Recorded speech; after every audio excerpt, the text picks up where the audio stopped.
रायसेन हिंगलाज दरबार नवरात्रि स्पेशल। देश भर में नवरात्र पर्व पूरी आस्था के साथ मनाया जा रहा है। ऐसे समय में पड़ोसी देश पाकिस्तान के बलूचिस्तान में विराजी मां हिंगलाज मंदिर के हाल को लेकर चिंता बनी हुई है। हाल ही में पाकिस्तान में हिंदुओं के मंदिरों में तोड़फोड़ की घटना सामने आई है। वहीं भारत देश में एक ऐसा स्थान भी है जहां जाति पंथी संप्रदाय का कोई संबंध नहीं है। मध्य प्रदेश के रायसेन जिले में बाड़ी की मां हिंगलाज जो हिंदू मुस्लिम की सद्भावना की मिसाल है। विश्व में मां हिंगलाज के दो शक्तिपीठ हैं। एक पाकिस्तान के बलूचिस्तान में है जो नानी मां और नानी की दरगाह के नाम से प्रसिद्ध है, और दूसरा मध्य प्रदेश के बाड़ी में जो हिंगलाज के नाम से जाना जाता है, जिसने सांप्रदायिक सौहार्द की मिसाल कायम की है। इतना ही नहीं, बाड़ी के हिंगलाज मंदिर को तत्कालीन मुस्लिम शासक की बेगम ने 60 करोड़ जमीन दान में देकर सांप्रदायिक सद्भाव की अब तक की सबसे बड़ी मिसाल के रूप में सामने आता है, जहां मंदिर के लिए एक मुस्लिम शासक द्वारा जमीन दान की गई है। ये मां का एक स्थान है जो भारतवर्ष में दो धर्मों की परंपरा को जोड़े हुए है। आज भी यहाँ अमर ज्योति अनवरत जल रही है। यहाँ पर सभी भक्त आते हैं। मंदिर प्रांगण में महात्मा भगवान दास की और एक सूफी संत पीर बाबा की समाधि एक साथ विराजी हुई है। तो ये स्थान ऐसे मामले में राजनीति करने वालों के सामने एक सांप्रदायिक सद्भाव की सबसे बड़ी मिसाल के रूप में सामने आता है। विंध्य किरण के लिए रायसेन से विजय सिंह राठौर की रिपोर्ट।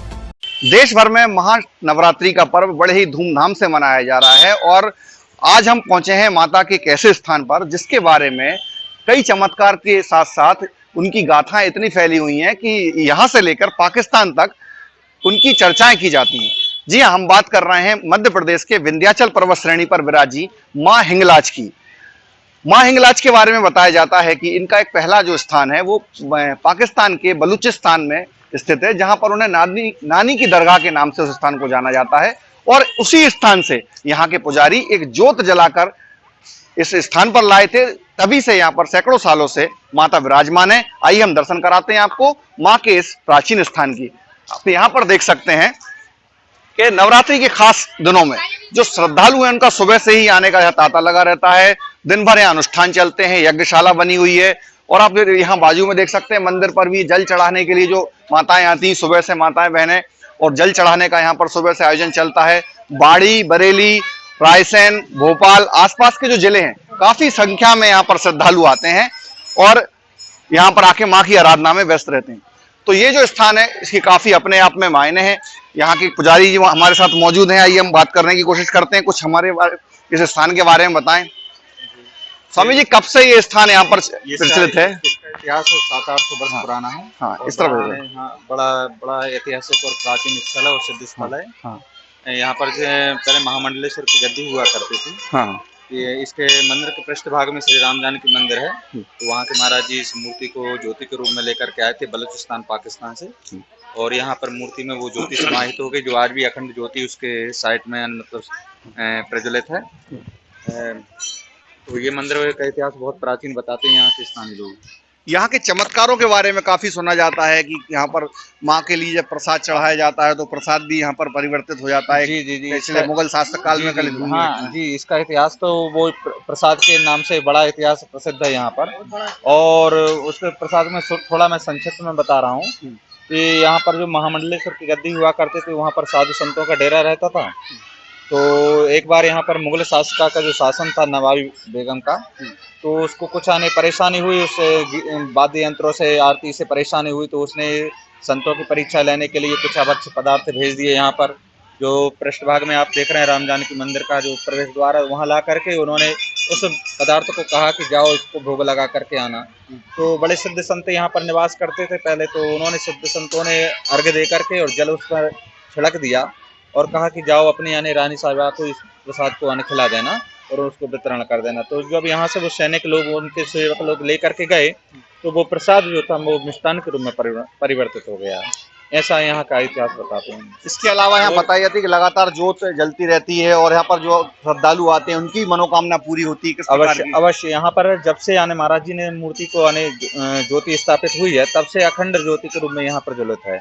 और भक्त भी अपनी मनोकामना सिद्ध करने के लिए यहाँ ज्योति के लिए तेल इत्यादि घी दान करते हैं और अपने नाम से यानी मनोकामना पूर्ण करने के लिए ज्योति को जलवाते रहते हैं, उसमें सहायता प्रदान करते रहते हैं। तो आइए आप देखिए यहाँ पर जो मैं आपको आगे दिखाता हूँ कि किस तरीके से यहाँ पर यज्ञशाला बनी हुई है। डेली यहाँ पर हवन किया जाता है, 9 दिनों तक ये विशेष अनुष्ठान चलता रहता है। साथ ही यहाँ पर एक पाठशाला भी है जिसमें क्षेत्र के जो पुरोहित हैं, जो पुजारी का जो बच्चे जो काम सीखना चाहते हैं, वे लोग यहाँ पर अपना शिक्षा ग्रहण करते हैं। तो ये यज्ञशाला आप देख रहे हैं, कितनी भव्य यज्ञशाला है। छोटे छोटे यहाँ पर पुजारी यहाँ पर अनुष्ठान में शामिल होते हैं। एक प्रकार से वैदिक मंत्रों की यहाँ पर जो है इन्हें शिक्षा दी जाती है, और ये शिक्षा के साथ साथ अपने यहाँ पर जो वैदिक अनुष्ठान है उनकी भी पूरी निष्ठा के साथ यहाँ पर इस पूरे आयोजन में शामिल होते हैं। आइए अब आपको मंदिर के अंदर ले चलते हैं और मंदिर के अंदर के आपको दृश्य दिखाते हैं कि किस प्रकार से यहाँ पर माता विराजमान है और कैसे उनका भव्य दर्शन। तो ये आप देख रहे हैं मुख्य द्वार है। यहाँ पर विंध्याचल पर्वत श्रेणी पर ये बसा हुआ स्थान है। करीब 60 एकड़ की भूमि पर ये मंदिर बना हुआ है। ग्रामीण क्षेत्रों से लेके कई जगहों से यहाँ पर लोग आते हैं। तो यह वो भव्य स्थान है जहाँ पर माता विराजमान है। सामने यहाँ पर बाबा भैरवनाथ भी विराजे हुए हैं और भव्य अलौकिक मूर्ति यहाँ पर माता हिंगलाज की विराजमान है।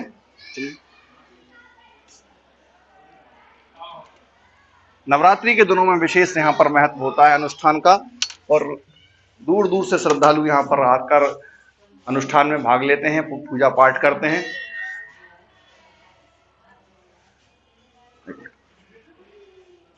दिन भर यहाँ पर नवरात्रि में इसी तरह श्रद्धालुओं का तांता लगा रहता है। हम यहाँ पर पुजारी जी हमारे साथ मौजूद हैं, उन्हीं से हम बात करते हैं। इस नवरात्रि में क्या विशेष महत्व है यहाँ पर पूजा पाठ? नवरात्रि में इसलिए नवरात्रि पर्व चलता है, वो यज्ञ हवन होते हैं। तो यहाँ पर डेली जो यज्ञशाला बनी यहाँ पर रोज हवन होता है? नहीं, रोज नहीं होता, तो हर नवरात्रि में होता है, नवरात्रि 6 महीने। तो कहाँ से श्रद्धालु आ रहे हैं, क्या क्या मनोकामना लेके आते हैं लोग? श्रद्धालु तो हर जगह से आ रहे हैं, हम लोग कोई वो नहीं है, हर जगह से आते हैं।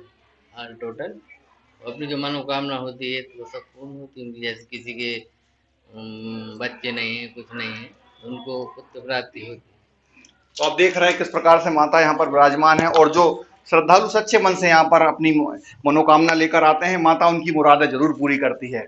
तो आप देख सकते हैं दर्शन हम माता रानी के करा रहे हैं। हमारे दर्शकों को विंध्यकरण पर, खास इस पूरे मध्य प्रदेश और देशवासियों के लिए माता हिंगलाज के दर्शन जो भारत में स्थित हैं, और जो दूसरी माता की मूर्ति है वो पाकिस्तान बलूचिस्तान में मौजूद है। तो इसलिए खास महत्व है इस मंदिर का, क्योंकि भारत के अंदर ये पहला मंदिर है जहां पर माता हिंगलाज विराजमान है। विंध्याचल पर्वत श्रेणी से विंध्यकरण के लिए मैं विजय सिंह राठौर, बाड़ी रायसेन।